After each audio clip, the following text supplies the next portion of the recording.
काळात विजेचं बिल 0 रुपयाला एकही भेटणार नाही आणि सरकार आल्यानंतर मोफत वीज देण्याचं धोरण शेतीसाठी स्वीकारलेलं आहे. एवढंच नाही, शेतकऱ्यांनी जे कर्ज काढलेलं आहे त्याच्या डोक्यावर जे कर्ज आहे ते कर्ज सुद्धा माफ करण्याचं धोरण या सरकारनं स्वीकारलेलं आहे. महाराष्ट्राच्या मुख्यमंत्र्यांनी जो वचननामा केला त्याची भूमिका त्यांनी मांडली आहे. अशा विविध योजनांच्या माध्यमातून विकासाची कामं केलेली आहेत ते सांगत असणार नाही. आता 5 मिनिटं बाहेर शिल्लक आहे तेव्हा आपल्याकडे जातीचं वीज करण्याचं काम सुद्धा मोठ्या प्रमाणात केलं जात आहे. त्या तमाम मराठा समाजाच्या बांधवांना युवकांना माझं खरं निवेदन असेल, बाबांनो कुठंतरी कोणीतरी बाईक घ्यायला आलं ज्याची तुम्हाला काही माहिती नाही असे विषय तुम्ही कुठं कृपया करून मांडू नका. समाजात वीज करण्याचं काम करू नका. ज्यांना पुरावे पाहिजे असतील त्यांना पुराव्याप्रमाणे ही पुस्तिका तुम्हाला सांगतो. मी तुमचा कर्तव्य असेल मराठा समाजाला मिळवून द्यायचं असेल तर विधानसभेचा आवाज उचलायला हवा होता. विधानसभेत वारंवार आवाज उचलला.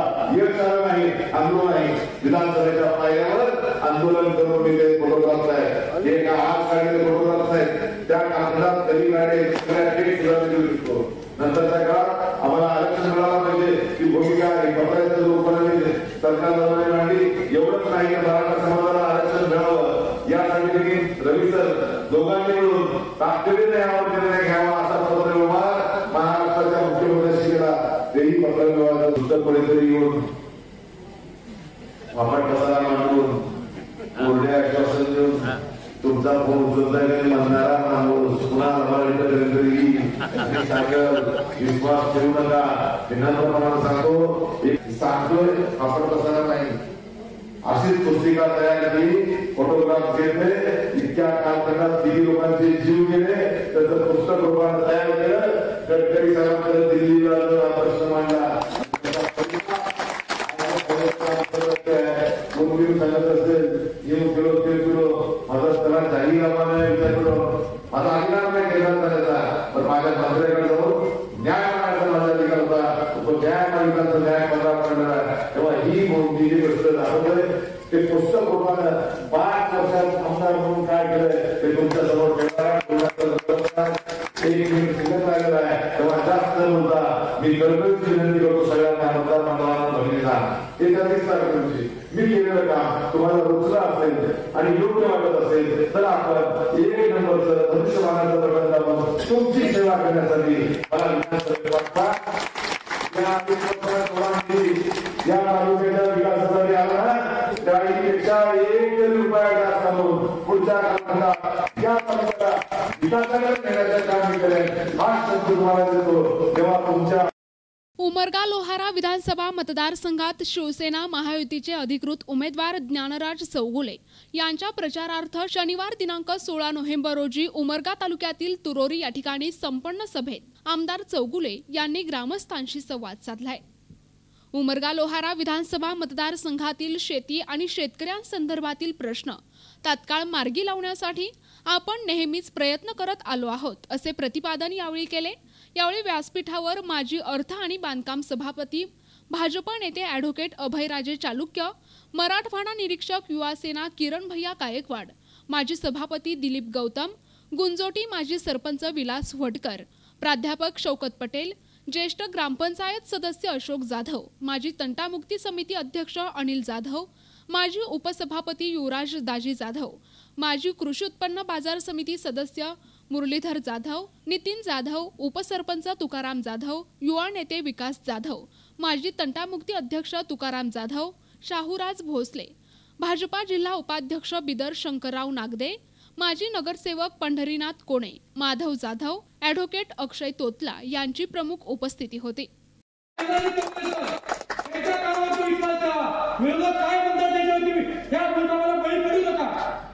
त्यांनी काय केलं आतापर्यंत हे सांगायचं काय काय नाही.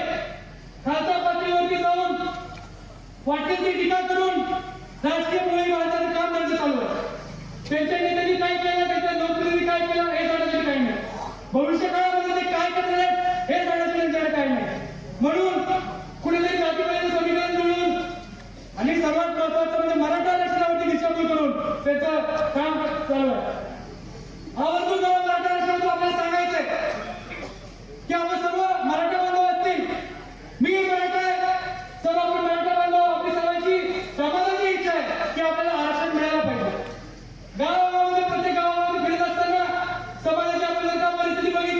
10-20% जर लोक सोडले तर प्रत्येक घराघराची परिस्थिती एकदम हलाखीची झालेली आहे, आर्थिक दृष्ट्या खालावलेली आहे. आणि याकरिता शैक्षणिकदृष्ट्या बाकीचा आपल्याला लाभ मिळण्याकरिता आपल्याला आरक्षण हे गरजेचं आहे. आणि त्या समस्यांना कमी आहे. आणि जी मनोज जरांगे पाटलांची भूमिका आहे, जी मराठा समाजाची भूमिका आहे, त्यासाठी मी कायम कटिबद्ध आहे. मागही काम केलं होतं, भविष्य काळातही काम करता येईल एवढं त्या प्रसंगी तुम्हाला इथं बोलतो. हा विषय कशामुळे निघाला? मनोज जरांगे पाटील साहेबांनी सांगितलं होतं की मी SC राखीव मतदारसंघामध्ये मी उमेदवार देणार नाही. आणि त्यानुसार विचार केल्यानंतर मी आमदार साहेबांना सांगितलं, साहेब चळवळ चालू होती, जेव्हा चळवळ सुरू होती, मराठा समाजाला पाठिंबा देण्यासाठी, आरक्षण देण्यासाठी, त्याची बाजू मांडण्यासाठी आपण विधानसभेमध्ये आवाज उठवला होता.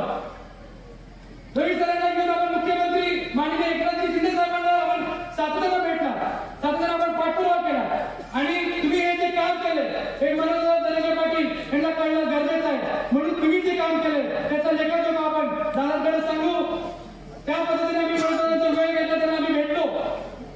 त्यावेळेस दादांनी सांगितलं महाराष्ट्रामध्ये जवळजवळ इतक्या SC राखीव मतदारसंघाच्या जागा आहेत, पण एकमेव आमदार नरेंद्र चौगुले सर हे होते राखीव मतदारसंघाचा आमदार ज्याने विधान भवनामध्ये मराठा आरक्षणाच्या बाबतीत आवाज उचलला होता. असा आवाज तुम्ही आपल्याला मिळाला. दादांची भविष्य काळामध्ये जी भूमिका असतात, जी आपल्या समाजाची मागणी असतात, आमदार साहेबांचं मत त्यांच्याच बाजूला असतं, ही खात्री तुम्हाला मी यावेळेस करून देतो. जेव्हा जेव्हा विधानसभेमध्ये या बाजूला जर का विधायक मत देखील मांडण्याची वेळ जरी आली, विधायक मत देणारे असताना देखील त्यांचं मत मनोज जरांगे पाटील यांच्या बाजूला असतं. हे तुम्हाला इथं खात्रीनं जबाबदारीने तुम्हाला माझ्या गावामध्ये तुम्हाला मी विश्वास देतो. आणि समाजाला कधीही नाराज होऊ देणार नाही. या प्रसंगी छत्रपती शिवाजी महाराजांच्या पुतळ्यासमोर थांबून मी तुम्हाला बोलतो. स्वार्थासाठी निवडणुकीच्या मैदानात उतरलेल्यांना बाजूला सारा. विरोधकांकडे कुठलेही मुद्दे नाहीत, ते फक्त गप्पा मारत आहेत. तुरोरी गावाला जवळपास 25 कोटी रुपयांमधून विविध 14 विकास कामे केलीत.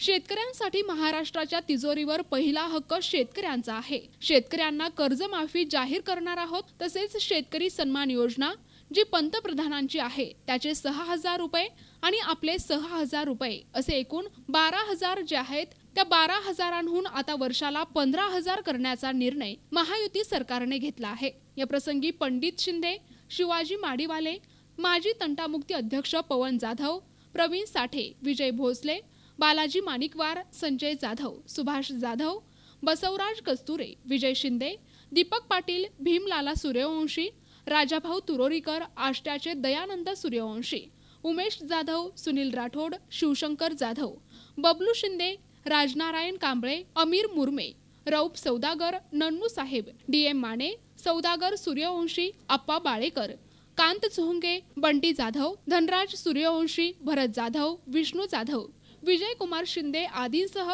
गावातील हजारोंच्या संख्येने नागरिक आणि महायुतीचे कार्यकर्ते पदाधिकारी मोठ्या संख्येने उपस्थित होते. प्रतिनिधी सचिन बिद्री, NTV न्यूज मराठी, उमरगा, धाराशिव.